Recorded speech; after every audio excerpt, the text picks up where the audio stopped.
Hello everyone, welcome back to my channel. তো তোমরা সবাই কেমন আছো? আশা করি সবাই খুব ভালো আছো। তো আমরাও বেশ ভালো আছি। তো দেখো, সন্ধ্যেবেলায় তাতানার পাপানের জন্য ডালিয়ার খিচুড়ি বানিয়ে দিয়েছিলাম গাজর, বিনস আর আলু দিয়ে।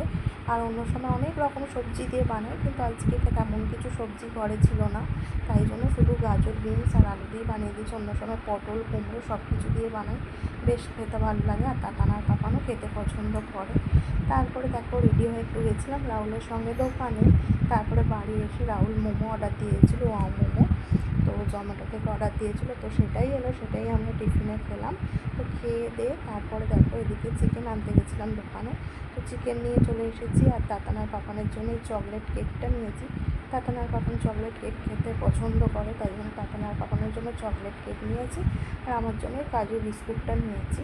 তারপরে দেখো, এদিকে চিকেনটা কষাচ্ছি। চিকেন কষানো হয়ে গেলে তাতানার পাপানকে খেতে দিয়ে দেবো।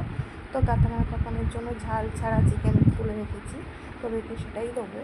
তো এদিকে দেখো, আমার পোলাওটাও হয়ে গেছে রান্না, চিকেনটাও হয়ে গেছে। তো আমাদের চিকেনটা হচ্ছে, আর তাতানা পাপানের চিকেনটা তো আগেই করে রেখেছিলাম ঝাল ছাড়া, তো ওইটাই ওদেরকে খেতে দিয়ে দিয়েছি। তো আমাদের চিকেনটা হয়ে গেলো, আমরা খেতে বসে পড়বো। তো এদিকে দেখো, আমাদের চিকেনটাও হয়ে গেছে, তো আমরা খেতে বসে গেছি আমি আর রাহুল। তো চলো, আজকের ভিডিওটা খুবই ছোট্ট, আজকের ভিডিওটা এখানেই শেষ করছি। যদি ভালো লেগে থাকে লাইক, কমেন্ট আর চ্যানেলটাকে সাবস্ক্রাইব করে দিও। তো চলো, আজকের মতো টাটা, আবার নেক্সট ভিডিওতে দেখা হচ্ছে।